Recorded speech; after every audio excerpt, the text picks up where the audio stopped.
बाकी निर्मल को आप स्वयं को पूछ लेना, जब वो जयपुर आया था उसका एडमिशन ही मेरे हाथों से करवाया गया, उसका मेरे हाथ से फॉर्म भर के उसका एडमिशन करवाया गया। हमेशा उसको भाई के तरह मानना, लेकिन कोई आदमी अति करने लग जाता है तब वो चीज़ें हो जाती है। एक ह्यूमन नेचर ही ऐसा है। हनुमान जी मुद्दे उठाते हैं, अच्छी बात है, लेकिन सत्ता पक्ष की राजनीति करोगे तब पता लगेगा वास्तविकता क्या है क्या नहीं है। हनुमान जी भी संघर्ष कर रहे हैं, ऐसी बात नहीं, हमेशा युवाओं की आवाज़ उठाते रहते हैं, विपक्ष की भूमिका में उठाते हैं। सीएम बन जाएंगे तो हमारे काम होंगे, लेकिन जब सत्ता पक्ष में अगर व्यक्ति बनेगा तभी ये चीज़ें पता लगेगी कि वो काम कैसा करवाता है कैसा नहीं करवाता। बहुत करीब से देखी हुई चीज़ें हैं।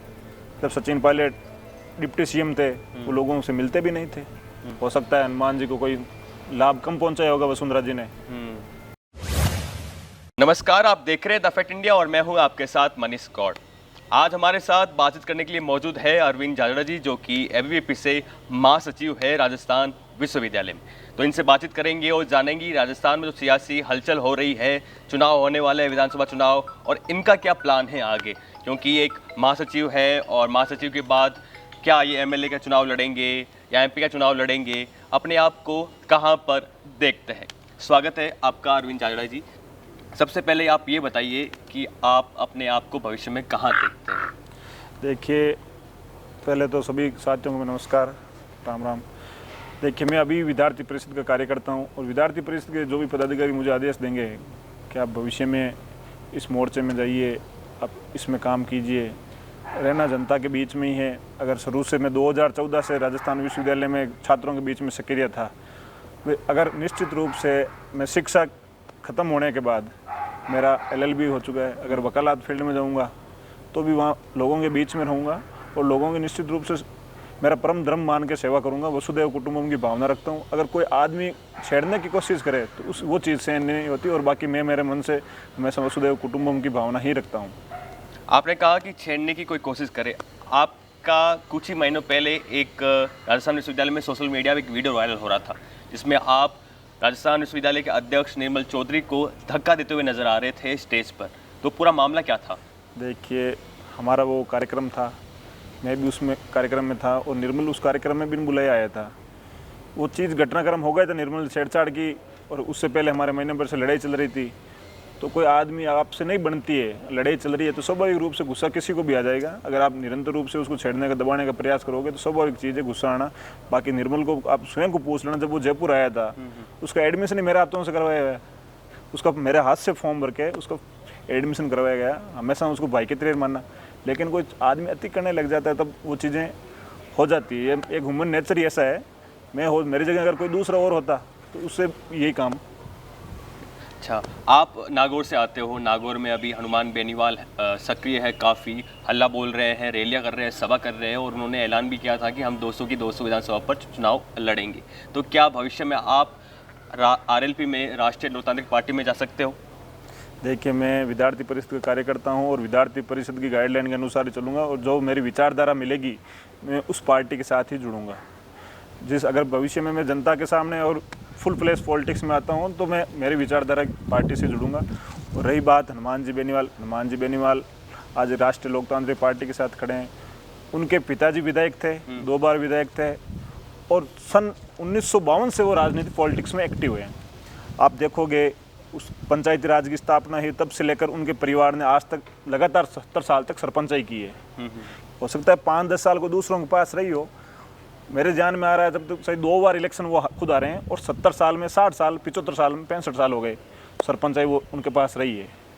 और बाकी उनके पिताजी विधायक थे, तो उन्हें वंशवादी भी। और रही बात, उन्होंने नारायण जी को टिकट दिया, वहाँ भी उनके भाई को टिकट दिया। RLP में हजारों कार्यकर्ता, उनको भी मौका देना चाहिए था। वो अलग तरीके की राजनीतिक उग्र, उन्होंने एक तो कभी आप देखोगे सत्ता पक्ष की राजनीति नहीं की। जो सत्ता पक्ष की राजनीति करता है वो हमेशा लाइमलाइट कम रहता है, जो सत्ता विपक्ष की करता है वो हमेशा लाइमलाइट में रहता है। आप देखोगे और भी के मुद्दे होते हैं युवाओं के बीच, आप धरातल पे चीज़ें जाओगे तो पता लगेगा युवाओं के क्या मुद्दे हैं क्या नहीं है। हनुमान जी मुद्दे उठाते हैं, अच्छी बात है, लेकिन सत्ता पक्ष की राजनीति करोगे तब पता लगेगा वास्तविकता क्या है क्या नहीं है। तो आप उन पर आरोप लगा रहे हो परिवारवाद की राजनीति करते हैं। मैं परिवारवाद की राजनीति की बात नहीं कर रहा, मैं उनको ये बताना चाह रहा हूँ सबको। हालांकि वो भी छात्र राजनीति से में राजस्थान विश्वविद्यालय के प्रेसिडेंट रहे, उनके पिताजी विधायक थे, उनको एक जो बैकग्राउंड मिला पिताजी का भी नाम मिला, राजस्थान विश्वविद्यालय से लोगों से जुड़े। परिवारवाद की बात नहीं, नारायण जी भी उनके भाई विधायक हैं। अब लोगों को दिख रहा है वो तो परिवारवाद है या नहीं है, मैं उस चीज़ में कुछ नहीं। हनुमान जी भी संघर्ष कर रहे हैं, ऐसी बात नहीं, हमेशा युवाओं की आवाज़ उठाते रहते हैं, विपक्ष की भूमिका में उठाते हैं। राजस्थान में आमतौर पे देखा जाता था कि मिर्धा ज़्यादा सक्रिय थे, मिर्धा परिवार, ज्योति मिर्धा, हरेंद्र मिर्धा, अभी जो विजयपाल मिर्धा है वो डेगाना से विधायक है, और वहाँ पर हनुमान बेनीवाल सक्रिय है और वहाँ पे दोनों में अनबन है। तो क्या लगता है कि इन अनबन का फायदा होगा बीजेपी को? बीजेपी को फायदा होगा नहीं होगा, देखो हमें तो अभी फुल फ्लैक्स पॉलिटिक्स कोई मतलब नहीं है। जो युवाओं के लिए अच्छी बात करता है, युवाओं के मुद्दे उठाता है, युवाओं के लिए काम करेगी, उस सरकार का साथ दे रहे हैं। विद्यार्थी परिषद के कार्यकर्ता होने हम बीजेपी का विरोध करते हैं, बीजेपी के मुद्दे जो गलत होते हैं। ऐसा नहीं कि पर्टिकुलर हम बीजेपी के पक्ष में रहते हैं। विद्यार्थी परिषद हमेशा युवाओं के साथ खड़े रहता है और छात्र शक्ति के साथ खड़ा रहता है। पूरे 365 दिन काम करती है। मिर्धा जी क्या काम कर रहे हैं, उनका हमेशा दबदबा रहा। नागौर के अंदर बलदेव राम जी मिर्धा से लेकर आज शायद आप कह रहे विजयपाल जी विधानसभा में है। लोकसभा का चुनाव ज्योति जी हार गई, हनुमान जी चुनाव जीते, वे जीते उनको शुभकामनाएं, हारे हुए उनको भी शुभकामनाएं। हम तो दोनों को शुभकामनाएं देते हैं।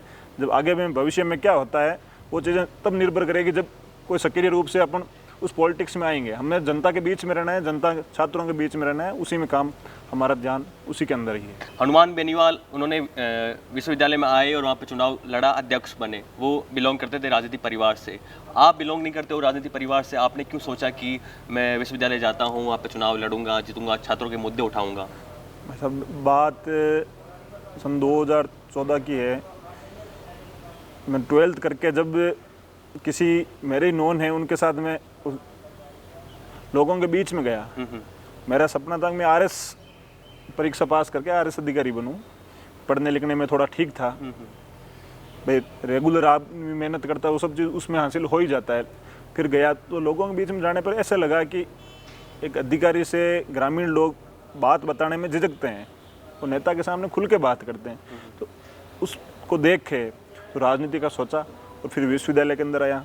वर्ष 2015 में मैं चुनाव लड़ने का प्रयास किया।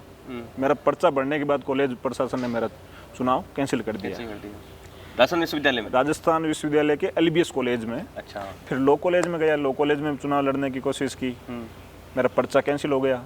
फिर अगली बार 3 बोर्ड से चुनाव हार गए। जिस 3 बोर्ड में चुनाव हारने में मेरे कई क्षेत्र के नेता भी मेरे खिलाफ थे। इतना ऐसे खिलाफ थे जैसे उनका कोई घर का दुश्मन ही चुनाव लड़ रहा हो। हालांकि उनकी सोच है कि भाई नए युवा को आगे नहीं आना देना चाहिए, इस प्रकार से लगे हुए थे। और बाकी इस चुनाव में लड़ा, मेरा पर्चा कैंसिल कर दिया हाईकोर्ट के आदेश के बाद। आप देखोगे लंबे संघर्ष के बाद वापस विद्यार्थी परिषद के कार्यकर्ता और मेरे जाट छात्रावास के साथी, विश्वविद्यालय में छात्रावास है जैसी बोस बाबा, उन छात्रावास के साथी ने लड़ाई लड़ी और पर्चा मेरा एक्सेप्ट करवाया। रात की 12 बजे पर्चा एक्सेप्ट हुआ। विश्वविद्यालय के इतिहास में पर्चा कैंसिल होने के बाद पहली बार ही ऐसा हुआ कि पर्चा वापस एक्सेप्ट हुआ और रिकॉर्ड मतों से जीत हासिल हुई। हालांकि मेरा अध्यक्ष का टिकट काट दिया गया था, लेकिन विद्यार्थी परिषद में मुझे भरोसा था, उन्होंने जनरल सेक्रेटरी का टिकट दिया और चुनाव उनको जिता के लेकर आया। तो अरविंद झाझड़ा की क्या सोच है सचिन पायलट को लेकर? क्या मानना है सचिन पायलट को, क्योंकि वो भी युवा है। राजस्थान में देखा जाता है कि युवा लगातार ये मांग कर रहे हैं कि सचिन पायलट को मौका देना चाहिए। आप युवा हैं, राजनीति कर रहे हैं, तो क्या मानना है आपका? देखो, सारे राजस्थान के युवा तो सचिन पायलट का बोल नहीं रहे हैं कि सारे युवा, कुछ युवा सचिन पायलट के पक्ष में हैं, कुछ युवा सचिन पायलट के विरोध में हैं। सचिन पायलट अच्छा विकल्प है लोगों को, जब तक सत्ता विपक्ष में रह कर, हालांकि सचिन पायलट की सत्ता में थे, उन्होंने आपस में इनके पार्टी में मनमुटाव है, गहलोत साहब के और पायलट साहब के, बनती नहीं है आपस में, दोनों के गद्दी की लड़ाई है। भाई जनता के बीच में रह के सेवा कीजिए आप, हो सकता है इस बार नहीं अगली बार मौका मिलेगा।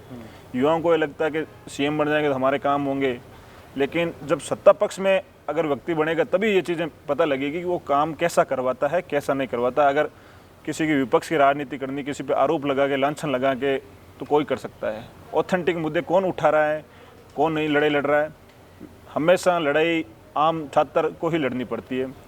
बहुत करीब से देखी हुई चीज़ें हैं। जब सचिन पायलट डिप्टी सीएम थे, वो लोगों से मिलते भी नहीं थे। आज जनता के बीच में जा रहे हैं, आज 4-4 साल हो गए।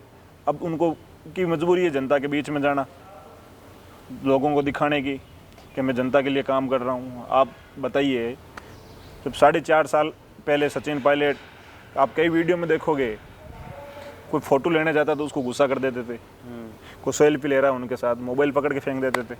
आज वो हंस के ले रहे हैं। समय का फेरबदल रहता है, सत्ता में होंगे तो वो हो सकता है वो भी वापस ये चीज़ें नहीं करें। तो गहलोत साहब को देखिए, इतने सॉफ्ट स्वभाव के आते हैं। उस दिन जो एक ज़िले का कलेक्टर होता है बाड़मेर के अंदर, उनके माइक फेंक रहे हैं। ये एक राजस्थान के सीएम को शोभा नहीं देती कि आप जनप्रतिनिधि होके, आप सीएम होके कलेक्टर के लिए माइक फेंक रहे हो। ये चीज़ें भी लोग देख रहे हैं, समझ रहे हैं। आप लगातार देखिए पेपर मामले लीक पे लीक होते जा रहे हैं, पूरी सरकारें सोई हुई है, इनके कई मंत्री लिप्त हैं उन मामलों में।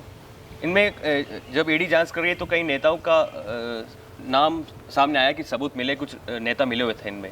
देखो, जो ईडी जांच कर रही है, ईडी पूरे 100% ईमानदारी से काम करेगी तो स्वाभाविक रूप से कई नेताओं के लिप्त होने का मामला सामने आएगा। देखो किन किन का नाम उजागर होता है। अच्छा ही होगा अगर ईडी उनका नाम सामने लेके आती है तो राजस्थान के लिए अच्छे नेता उभर के आएंगे, दूसरे जो उनके जो खराब नेता थे वो खत्म होंगे। हनुमान बेनीवाल ने सचिन पायलट को काफ़ी बार ऑफर दिया है कि आप अपनी पार्टी छोड़ दो और हम राजस्थान में नई कुछ करते हैं। ये जो बीजेपी है, कांग्रेस है, इससे तंग आ चुकी है जनता और नया खेमा बनाते हैं, नया पार्टी बनाते हैं। साहब हनुमान जी को कह दो आप गठबंधन कर लो, अगर ऐसा अगर होता है। चलो पायलट साहब नहीं आए, वो हमेशा तीसरी लड़ाई लड़ने की बात करते हैं। जनता को ये कह दे कि मैं आज 200 सीटों पे चुनाव लड़ूंगा और आजीवन कांग्रेस और बीजेपी के खिलाफ रहूंगा, ये प्रण ले ले। हजारों लोग हनुमान जी के साथ जुड़ने के लिए तैयार रहेंगे। कोई कांग्रेस को लाइक नहीं करते, कोई बीजेपी को लाइक नहीं करते, वो हमेशा लोग इनके साथ जुड़ेंगे। लेकिन कभी इनका खुद की ये चीज़ नहीं रहेगी। आज वो कहते हैं गहलोत साहब के मैं विरोध में हूँ, वापस इनकी हवाएं चलने लग जाती कांग्रेस गठबंधन की।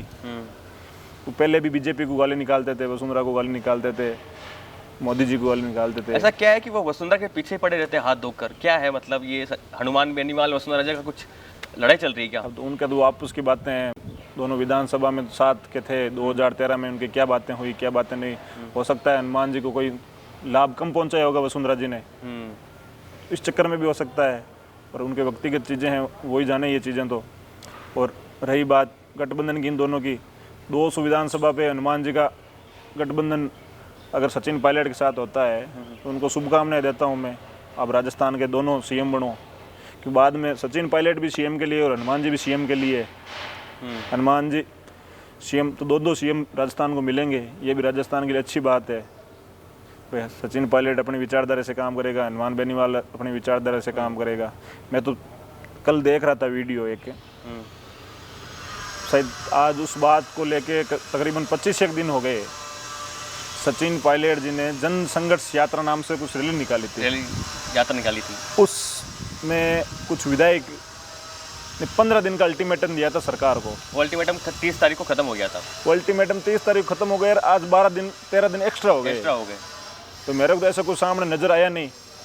मुझे तो यही लग रहा है कि सचिन पायलट वापस गहलोत साहब के पक्ष में जाके बैठेंगे, कांग्रेस में चुनाव लड़ेंगे, कांग्रेस की नैया को पार लगाने की कोशिश करेंगे, लेकिन नैया लगेगी नहीं। अब की बार ट्रेंड को देखें तो राजस्थान में ट्रेंड है, सरकार रिपीट नहीं होती, तो बीजेपी के आने के लग रहे हैं, चांसेस लग रहे हैं। बिल्कुल, राजस्थान की परंपरा रही है, सरकार एक बार ये आती है, सरकार एक बार। लेकिन देखो इस चुनाव में क्या होता है कि हमेशा चीज़ें बदलती रहती है। हनुमान बेनीवाल के लिए माना जाता है जो विरोधी है कि जाटों की राजनीति करते हैं, जाटों बाउल में सक्रिय है, और सचिन पायलट के लिए माना जाता है कि गुजरों की राजनीति, मतलब गुजरों में ज़्यादा सक्रिय है, ये गुजरों के नेता है। वो तो दिख ही रहा है प्रभाव। आप देखिए हनुमान जी जाट बेल्ट में ज़्यादा सक्रिय है, जाट, और वो गुजर बेल्ट में ज़्यादा सक्रिय है। वो प्रोग्राम हुआ था अभी, आदरणीय हेमाराम जी ने कार्यक्रम करवाया था। उस कार्यक्रम में आप देखोगे कि हेमाराम जी के प्रति लोगों की इतनी सहानुभूति है, उस कार्यक्रम में भीड़ देखो। लेकिन सचिन पायलट वो लोगों को ये दिखा रहे हैं जाके कि उस प्रोग्राम में मेरे लिए लोग गए। ऐसा कुछ नहीं है वहाँ पे। वो हेमाराम जी का कार्यक्रम था, वहाँ लोग गए। हाँ, हेमाराम जी गहलोत साहब से विचारधारा नहीं मेल खाती, आपको बुलाया। और आप देखोगे कभी हनुमान जी के भरतपुर में, धौलपुर में ये चीज़ें नहीं हो पाती जितनी मारवाड़ के अंदर होती है। वो अलग अलग जगह में अलग अलग क्षेत्र का प्रभाव है। राजस्थान में कोई भी ऐसा नेता उभर के नहीं आया अभी तक जो 200 सीटों पे होल्ड रखे। किरोड़ी जी का मीणाओं के क्षेत्र में वर्चस्व में रहता, पायलट जी का गुजरों के क्षेत्र में वर्चस्व रहा है, हनुमान जी के जाटों के क्षेत्र में वर्चस्व रहा है। हाँ, ये है कि मीणाओं के लामबंद 90% किरोड़ी जी के सुनने में आया है और उनके भी 90% सुनने में आया। जाट पूरे लामबंद हनुमान जी के नहीं है। आप भी जाट हो, क्या भविष्य में आप आरएलपी तो ज्वाइन नहीं कर लोगे? देखो, ऐसा कहाँ लिखा है कि वो जाट होने पे आरएलपी ज्वाइन करेगा? क्योंकि जो विरोधी है वो कहते हैं कि जाटों की पार्टी है। अशोक गहलोत का कहना है कि किसी एक जाति का सीएम नहीं बन सकता राजस्थान में। ऐसा है, जब जाट जाति इस संसार में आई है तब तो आरएलपी थी नहीं। तो ऐसे तो कोई कह नहीं सकता कि आरएलपी ही जाट है, तो उसमें होना ज़रूरी है। को अपनी विचारधारा जो आदमी खुद लेकर खड़ा होता है और उस विचारधारा को आगे नहीं बढ़ाए तो उस आदमी का मानव जीवन का मतलब क्या रहा? कोई अपनी विचारधारा से लेकर मानव की सेवा करना चाहते हैं। हर आदमी का अलग अलग तरीका होता है। मैं तो सबको यही मानता हूँ, जो भी राजनीति में एक्टिव हैं वो जनता का काम करते हैं, चाहे किसी पार्टी का व्यक्ति हो, चाहे हनुमान जी हो, चाहे सचिन पायलट हो, चाहे अशोक गहलोत हो, सब जनता के बीच में रहते हैं, जनता की भलाई के लिए सोचते हैं। हाँ, नेताओं के आपसी टकराव होते हैं, उन आपसी टकराव के अंदर नेताओं के लिए चीज़ें नहीं बैठती और बाकी सब जनता के लिए काम करता है। और जनता ऐसा है कि बैठता पब्लिक नहीं। भी परेशान होती है, जैसे सचिन पायलट और अशोक गहलोत में ये मनमुटाव चल रहा था, उससे जनता को भी परेशानी हुई होगी। जनता तो मज़ा देखती है, वैसे तो परेशान होने वाले होते हैं, बाकी 15-20% लोग हैं वही परेशान होते हैं, बाकी 80% लोग तो मज़े देखते हैं कि इनमें क्या चल रहा है। आज गहलोत जी ने वो किया कि यार पायलट कहाँ रैली निकाल रहे हैं, ये ऐसे कर रहा है यार, वो वैसे कर रहे हैं। कुछ चीज़ें समझ में नहीं आती, कुछ चीज़ें होती है, लेकिन मैं तो कहूँ कोई भी नेता होता है ना वो जनता के लिए ही दौड़ता। चाहे वार्ड पंच को देख लो और पीएम को देख लो, भाई सबसे छोटा चुनाव वार्ड पंच का होता है अपने। हाँ, वार्ड पंच को देख के प्रधानमंत्री तक देख सकते हो, वो जनता के लिए ही भागता है, आम लोगों के लिए मदद करने की कोशिश करता है। हाँ, मैं एबीवीपी की विचारधारा से हूँ, मैं दूसरों को लाइक नहीं करूँगा मेरी विचारधारा को लगा। वो चीज़ें आदमी में रहती है, जिस विचारधारा का होता है उस विचारधारा को आदमी आगे बढ़ाने की सोचता है। आप वार्ड पंच जो चुनाव लड़ता है वो उस अपना उसका क्राइटेरिया होता है, उस क्राइटेरिया में भागता है। प्रधानमंत्री के पूरा भारत। तो आप भारतीय जनता पार्टी के साथ ही रहोगे?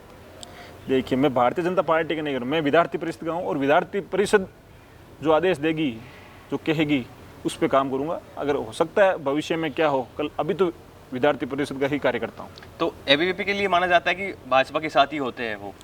देखिए, ऐसा कुछ नहीं है कि एबीवीपी भाजपा के साथ होती है। एबीवीपी तो खुद भाजपा के कई विरोध प्रदर्शन किए हैं, भाजपा की नीतियों के खिलाफ। एबीवीपी गैर राजनीतिक छात्र संगठन है जो हमेशा छात्रों के बीच में रहकर छात्रों की हक और अधिकार की लड़ाई लड़ती है।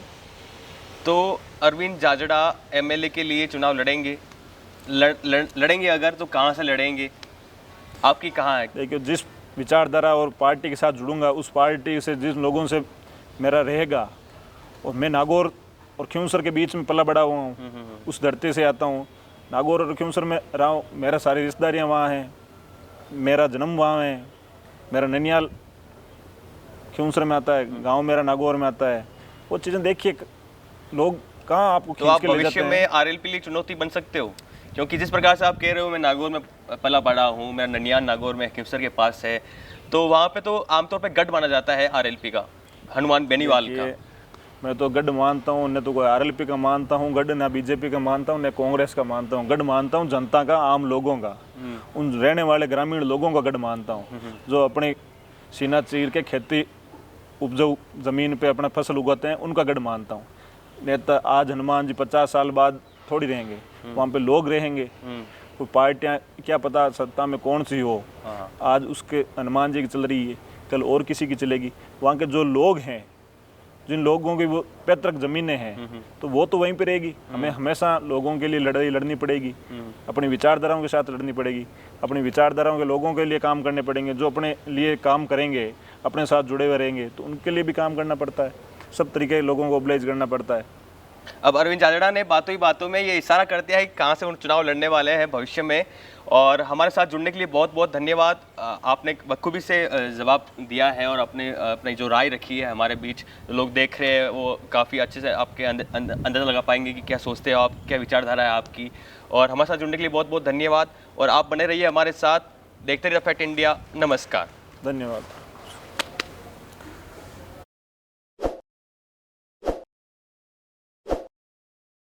ताज़ा खबरों के लिए विजिट करें द फैक्ट इंडिया की वेबसाइट और डाउनलोड करें द फैक्ट इंडिया ऐप।